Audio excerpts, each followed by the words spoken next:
Hi friends, welcome back to your English Linguist, where we have fun learning every day. Today, we're learning the phonics sounds of letter O. Are you ready? Let's start.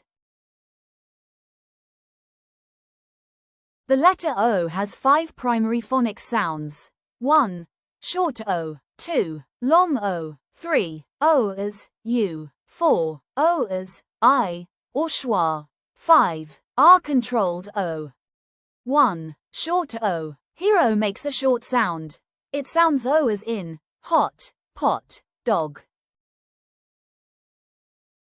2. Long O. Here O makes a long sound. It sounds like O as in go, no, home. 3. O as short U. Irregular. Here O makes U sound. It sounds like you, even though it's spelled with O. For example, love, come. 4. O as short I. Irregular.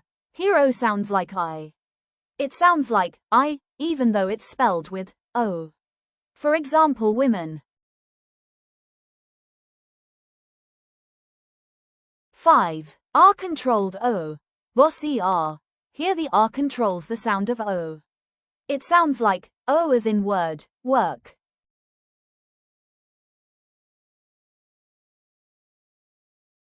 If you enjoyed this video, don't forget to like, subscribe, and hit that bell icon. Thanks for watching, and I'll see you next time.